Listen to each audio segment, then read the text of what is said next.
নমস্কার বন্ধুরা, আজকে আমি বানাবো জন্মাষ্টমী স্পেশাল একটি মূর্তিটা হবে কংসের কারাগারে যখন কৃষ্ণ ঠাকুরের জন্ম হয়েছিল তখন যে তার পিতা তাকে মাথায় করে সমুদ্র পার করেছিল সেই রকম টাইপের একটা মূর্তিটা হবে হাফ। আর তার জন্য প্রথমে দেহটাকে তৈরি করে দুটো হাত লাগিয়ে নিলাম। আর হাতগুলোকে সেট করার জন্য দুটো কাদার রিং বসিয়ে এরকম লম্বা লম্বা করে সেটাকে দেহর সাথে আর হাতের সাথে জয়েন্ট করে দিলাম দুটো হাতেরই।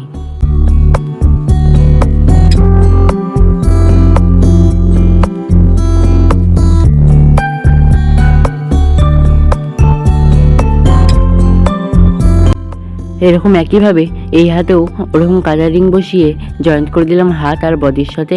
আর তারপরে তুলির মধ্যে জল নিয়ে সেটাকে ব্রাশ করে সমান করে দিব।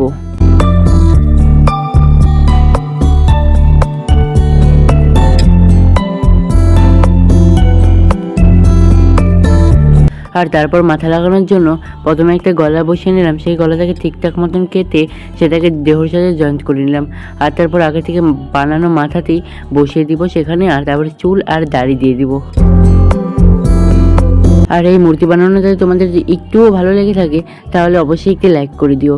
আর আমার চ্যানেল থেকে যারা এখনও সাবস্ক্রাইব করোনি তারা অবশ্যই সাবস্ক্রাইব করে নিও।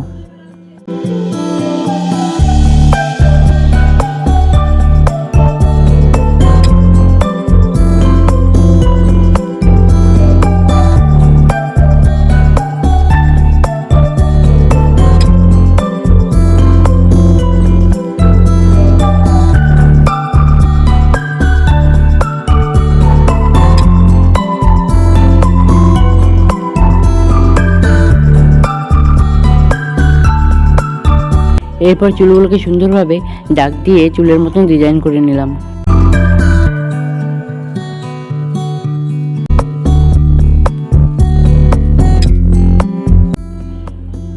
এরপরে পেজের মধ্যে একটি ছোট্ট একটা নাভি বানিয়ে নিলাম।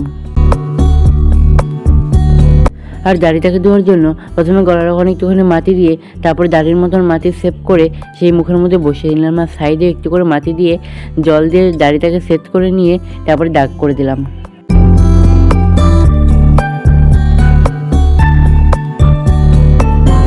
আর আমার একটা ব্লগ চ্যানেল আছে, সেটা লিঙ্ক আমি ডেসক্রিপশনে দিয়ে দেবো, কেউ যদি দেখতে চাও তো সেটা দেখতে পারো।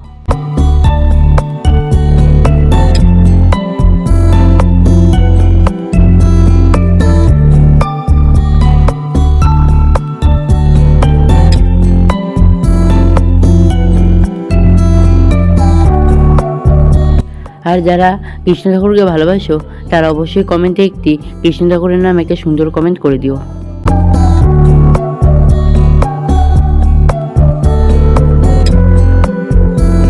আর এরপর পুরো মূর্তিটাকে জল দিয়ে ব্রাশ করে নিলাম।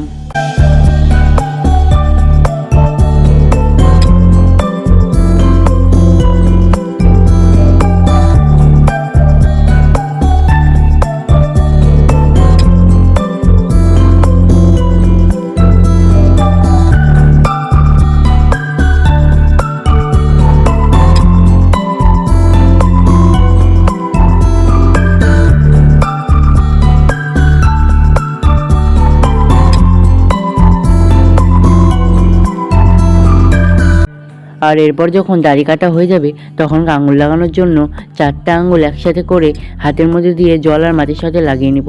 আর এই হাতে যেভাবে আঙুল লাগাবো ওই হাতেও সেম প্রসেসেই আঙুলগুলো লাগাবো, তাই আমি একটা হাতেই দেখালাম।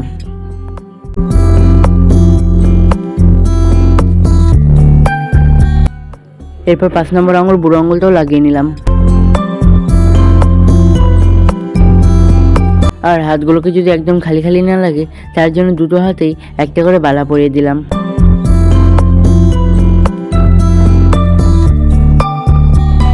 আর ছোট্ট করে একটা মাটির বাতির মতন বানিয়ে তার উপরে একটা ছোট্ট একটা পুতুলের মতন মানে কৃষ্ণ ঠাকুর বানিয়ে মাথার উপরে লাগিয়ে দিলাম।